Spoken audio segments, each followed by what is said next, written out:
The U in Union from Jerome Comeau, take 15. Let's see if I can get this right. Hello, everyone. I just wanted to quickly introduce myself. My name is Jerome Comeau. I use he, him, or they, them pronouns, and I live in Portland with my partner, our 3 dogs, and our 2 cats. I have been working in the IT industry in one capacity or another since I was 19, which means I've spent more than half my life working in operations. I currently work as a senior manager for a moderately sized IT consultancy firm where I lead a team that supports multiple 24/7 production environments. I was a member of the Communication Workers of America Local 6327 when I worked for a now merged into oblivion telecom company, but now that I'm in a management position, I am not currently a dues-paying member anywhere. As a member of management, I am mostly not eligible to join a union. Managers work with unions, they don't usually belong to them. But please trust me when I say that unions are essential to worker health and well-being in the coming months and years. I stand before you advocating for something I cannot participate in. I still think it's important enough that I'm going to talk at you for another 20 minutes about it. Unions. What are they? Why do you want one? And what you need to do and avoid doing to get one. I got interested in unions early. My father spent his entire working life, and most of my life, as a union organizer and labor representative for several different unions in a variety of workspaces, eventually retiring from his job at the IRS and the position of Midwest Regional Lead Negotiator for the National Treasury Employees Union. My father had many jobs, but his career was in organizing. That commitment to labor only managed to really sink in once I was much older, but it has finally sunk in. So here I am, talking to you about unions, specifically unions in the tech space. At the core of it, this talk boils down to basically one thing, which I learned from Ian Colewater. All we ever have is each other. Our culture and our society have evolved to separate and alienate us from each other, and the labor that we do, the better to exploit and control us. The only weapon we have to fight back is the product of our labor. To quote the Hades Tigers baseball team, we are many stripes, but we are one tiger. What is a union? Well, basically, it's when you get tired of being faffed about by your employer and band together with other workers to fix the problem. I understand that's not a very firm definition and that it involves a lot of hand-waving, so let me see if I can make it more explicit. A union is a piece of technology. That is, it is a tool that requires maintenance to perform its intended job, like a hammer or an axe or JavaScript. It's a framework where you and your coworkers stand together to prevent any given person from being taken advantage of. That is also a little abstract, so let me try to use another metaphor. A union is a subscription model federated service framework with a standardized API protocol that streamlines interactions between the worker and the employer, including financial transactions, reviews, incident investigations, and termination, graceful or not. It also exists to expose information and interactions with other workers within the service. It's designed to iterate through various mechanisms to be eventually consistent for all users, not identical, but consistent, and acts as a check against unscoped changes in SLAs between employers and employees. Pause for laugh. Oh, I'm not supposed to read that part. Sorry. You are probably familiar with union as a term from either set theory or SQL, since that's usually what we're dealing with in tech. But in this case, we're talking about the concept of a trade association. Unions are possibly one of the first open source technologies to exist in the industrial world. During the English Industrial Revolution, workers in newly built factories wrested control of their lives inch by bloody inch from the factory owners by banding together, sharing ideas, and iterating on processes and procedures to ensure the maximum value for their work. It was on this foundation that unions in the modern sense were born in the late 1800s. The English model of trade unions, banded together primarily to negotiate pay and time off, was then forked by the European countries at the time, which evolved into the modern EU union, an active negotiation organization that is often included in corporate boards to ensure that workers' concerns are heard. In the United States, at the turn of the 20th century, unions were a hybrid fork. The primary organizing groups were clothing makers, coal miners, and then later railroad employees. The big motivator of those three groups was to keep their employers from actively killing them, mostly by demanding workplace safety measures. However, the rise of unions in the US also coincided with the rise of communism. This, by the way, was not a coincidence. And as such, employers used the cudgel of the government and police to violently oppose unionization efforts. Today, union membership in the United States sits at around 11%, compared with France at 15%, Great Britain at 24%, and Finland at 70%. These percentages are unevenly distributed across the workforce, with the majority of these union jobs being in the service sector, hospitality, transit, and other federal positions. The fastest growing union in the U.S. today is, in fact, the SEIU, the Service Employees International Union, which spans healthcare workers, federal jobs, and catch-all positions. For example, nurses have their own union, the American Nurses Association and the National Nurses United, but nurse practitioners fall outside of those groups and thus under the SEIU's portfolio. And the SEIU has been making inroads into the IT industry, especially around healthcare. The SEIU now represents about 5,000 IT workers, almost all of them in healthcare environments, and has been working to bring more tech positions into the fold. Game Workers Unite is another international union that is making inroads in the tech industry, this time in Great Britain. The GWU in Great Britain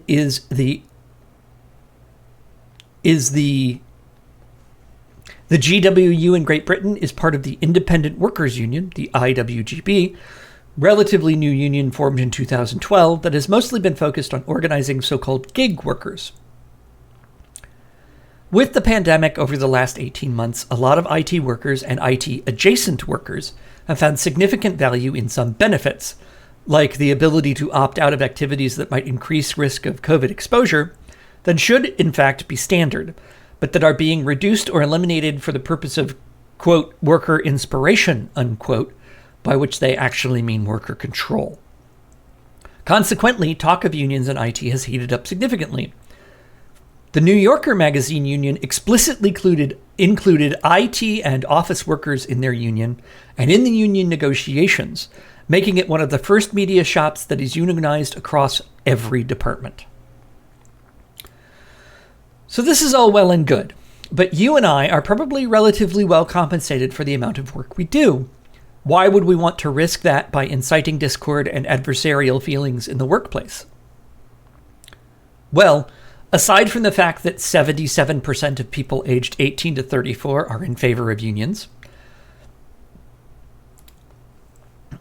including roughly 60% of new workers in IT, workers with 0 to 3 years of experience, and aside from the fact that at-will employment is the de facto law in all 50 states in the United States, and aside from the fact that people of color, queer folk, people over 50, and disabled people are all much more likely to be overworked and underpaid in every sector, but especially in IT, aside from all that, just in the name of self-interest, union positions are between 10 and 30% better compensated, both pay and benefits, than comparable non-union jobs.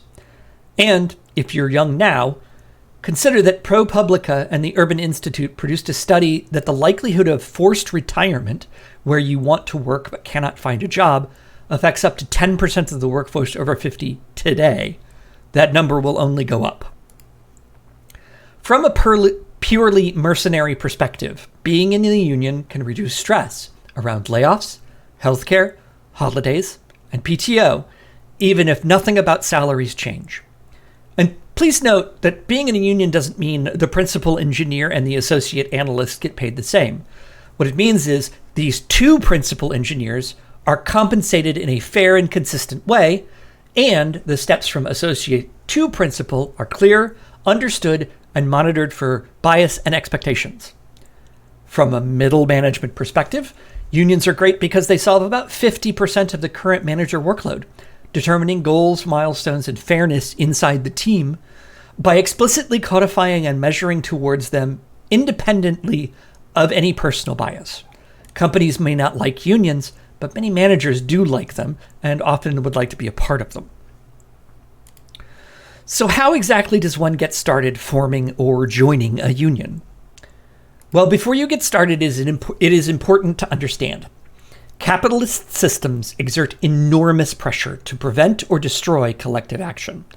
If you work for a company that makes money in the world today, that company has a vested interest in keeping your wages as low as possible, your benefits as meager as possible, and your person as isolated as possible from other workers. Many companies will actively discourage employees and prospective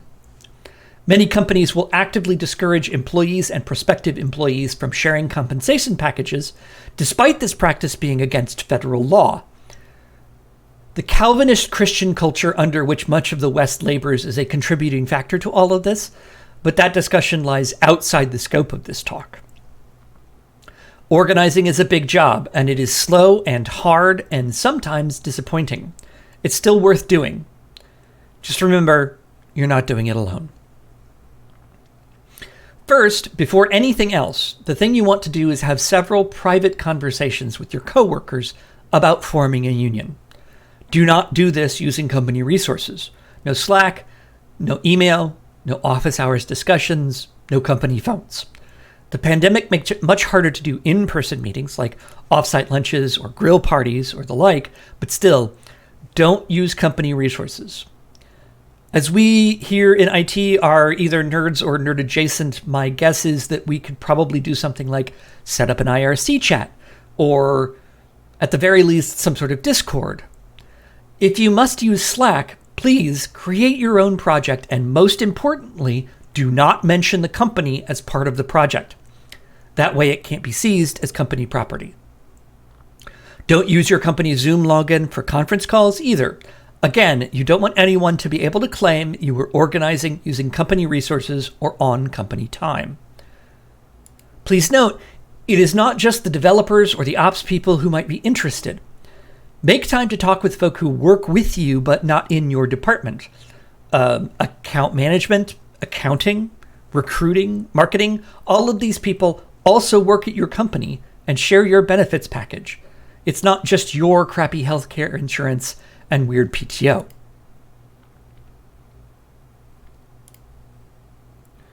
Second, once you have a small group of people who are committed to forming a union, figure out which umbrella organization best suits your needs. You can form your own union, many committees out there are, but working with a bigger org lets you leverage their expertise, history, and sometimes even their resources.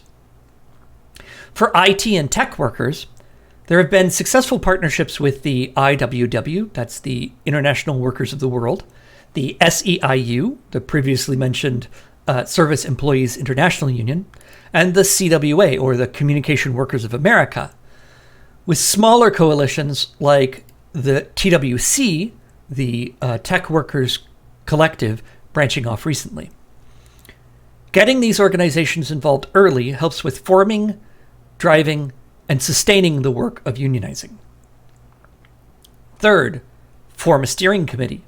The steering committee exists to A, communicate with the workers around complaints and demands, B, correlate and clarify if needed, and C, act as intermediary between the employer and the union to be.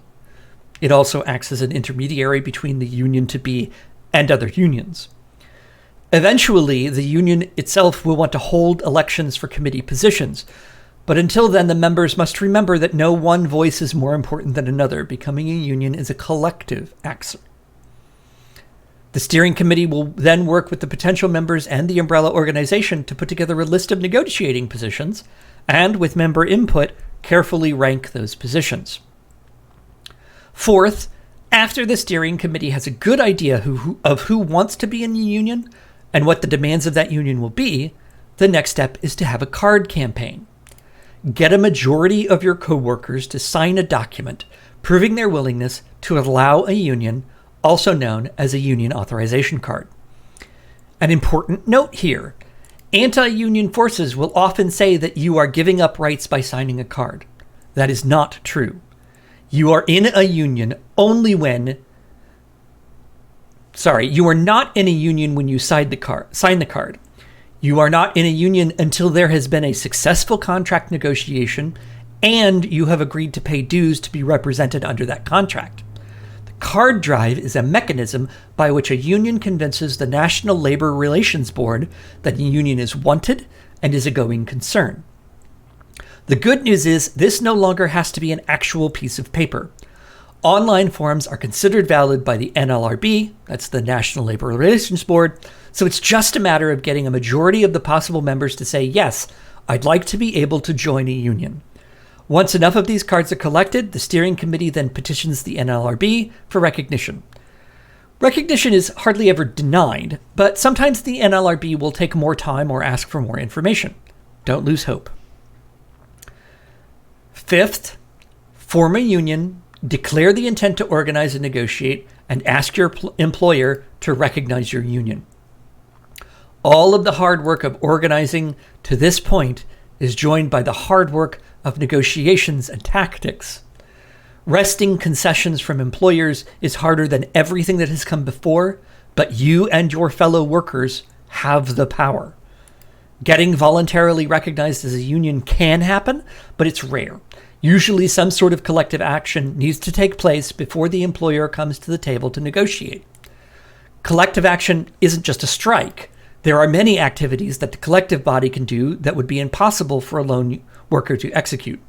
For example, speaking to the press, speaking to competitors in the workspace, and speaking to or meeting with or trying to meet with executive officers or government representatives. Take heart. The union starts with you. Lastly, I mentioned at the start that my father was a labor organizer for the better part of 50 years. Over the years, he gave me a number of items to remember about organizing. I call them the Thomas Manning Comeau principles of organization. My dad spent a lot of time with Teamsters, so his union organization was often a little bit more rough and tumble than the modern boardroom, but most of it still applies. So here they are. Rule 0, the rule that doesn't appear on this list, is this one. It never hurts to be good at your job. Being good at your job makes it more difficult for anti-unionist movements within the employer and by outside contractors to get rid of you or punish you for organizing a union. That sort of activity is illegal, but it doesn't stop people from doing it. Rule 1, HR doesn't work for you.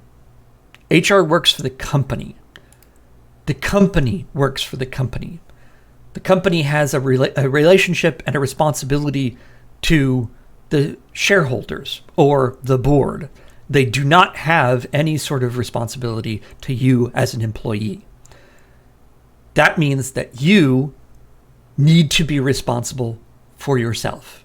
The only person that works for you in a company is you and your union brothers and sisters and siblings.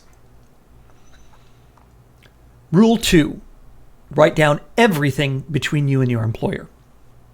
Any conversation that you have with any member of the company, your manager, a VP, somebody on the board, anybody, when you have that conversation, you should write down the notes in pen, on paper, with a time and date attached. It doesn't hurt to actually keep a journal that is specifically about your business interactions. That way, if there's any question about the record, any question about something that was said or done, or not said or not done, you have a record that you can show. Rule 3, never write down anything about your organizing. When you are organizing, it's important to understand that the things that you do will be put under a microscope. That means that if you have emails or phone calls or text messages they are open to being subpoenaed and discussed in open court. As a general rule, during your organizing, you should only ever talk about things in a methodology that allows you to write them down for yourself and not record them for anyone else. It is not uncommon for people to end up having to read things from their email to opposing counsel in an open courtroom. Don't do anything that you would you'd be embarrassed to do that for. Rule 4, do not expect to be protected even if you're right. The thing that happens usually is that the thing is, most of the time you're going to be in the right. The law will technically be on your side. The problem with that is that the punishment that accompanies is leveraged against breaking that particular law or those particular laws is a fine. And in general, a fine is a price. And most companies are happy to pay the price for the status quo. Do not expect the law to protect you. Rule 5, don't become an expert in labor history and legal frameworks. That is a waste of your time. If you want to, it's fine. If you want to dig into it, it's really interesting. But as a general rule, just forming a union, you don't need to be an expert on the history of unions. Most union shops or umbrella organizations will, in fact, have people who do that and are specialized in that kind of intelligence and record keeping. They're probably also going to have legal leadership that is specialized in dealing with unions and laws around unions. So the thing that you need to concentrate on is organizing your fellow workers. There are other people who can help you with the history and all of that. Rule 6, do become an expert in Robert's Rules of Orders. There are a lot of methodologies for handling meetings, handling discussions, handling movements and collective action. And the most common at this point in the United States is probably Robert's Rules of Order. It will be worth your while to spend some time getting familiar with it, not just because it's something that will help you to manage the union if you become part of the steering committee or are elected to the steering committee, but also it will help you deal with conversations around the negotiations at a boardroom. It will also help you to interact with other unions who are mostly built on Robert's Rules of Order. So it pays to spend some time studying up. Rule 7, anger is for the boss, not your fellow workers. Some workers will not be interested in unionizing, and that's okay. The goal is better work lives for everyone, not just the people who agree with you. Everybody has something going on, and nobody knows what it is except them. So there may be a number of different reasons why somebody doesn't want to be in a union, and you have to be okay with that. And if you're going to get angry, don't get angry at them. Get angry at the boss, and get angry at the culture that tells us that unions are somehow bad or wrong. Rule 8, collective organization is collective. You are not alone. Changing the world for the better is never easy, but it is always worthwhile. Let us hold hands that we may pull each other to safety. Good luck. Congratulations on your union.